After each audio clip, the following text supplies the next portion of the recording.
آپ کے فہم کے اعتبار سے سمجھا دوں.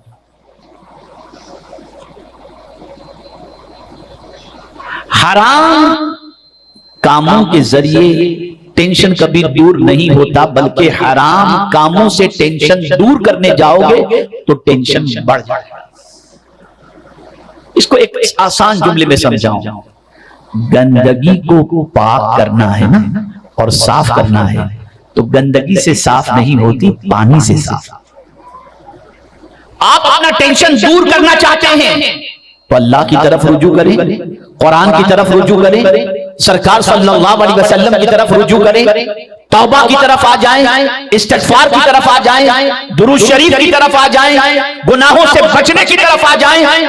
میرا مولا پلک کے جھپکتے آپ کے سارے ٹینشن کو دور فرما دے گا. لیکن یاد رکھیں، ٹینشن کا علاج حرام کاموں کے ذریعے کریں گے، ٹینشن ختم نہیں ہوگا بلکہ ٹینشن بڑھتا چلا جائے گا.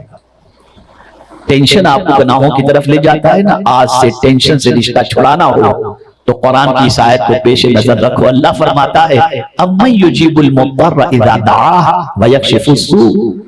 کون ہے جو بے قراروں کی فریاد سنتا ہے اور تکلیفوں کو دور کرتا ہے. نادانوں، اپنی تکلیفوں کا ڈھنڈورا انسانوں کے پاس جا کر تو پیٹتے ہو، لیکن کبھی تکلیف کے موقع پر مسجد میں جا کر اللہ کی بارگاہ میں 2 رکعت نفل ادا کر کے رو کر اپنے رب کو بھی تو اپنی بپتا سنانے کی کوشش کرو. لیکن نہیں، ہم سیٹھوں کے دروازے پر جا کر اپنی بپتا تو پیش کرتے ہیں، خدا کے گھر میں جا کر اپنا معافی ضمیر اور اپنا درد پیش کرنے کے لیے نہیں جاتے. قرآن اٹھا کر دیکھیں، حضرت یعقوب علیہ السلام نے اپنے بیٹے کی جدائی کے اندر جو قرآن مقدس میں ان کا قول ہے اسے سنیں. کہتے ہیں انما اشکو بثی وحزنی الی اللہ. میں اپنی شکایت اور اپنا غم اپنے رب ہی کو عرض کرنے کے لیے تیار. بدلو اپنی سوچ کو، بدلو اپنی فکر کو. ٹینشن کا علاج ڈرگ سپلائی کرنا یا شراب کے اڈے چلانا نہیں ہے. آپ کے ایک ڈرگ کے کاروبار سے ایک نوجوان ہی نہیں بلکہ اس کی پوری فیملی برباد ہو جاتی ہے. اگر کوئی ڈرگز کا کام کرتا ہے، کسی ایک نوجوان کو ڈرگ پلا کر کے اس کو ڈرگ کا عادی بنا کر اپنی دولت کو جمع کر رہا ہے، وہ اپنے لیے جہنم کی آگ کا انتظام کر رہا ہے.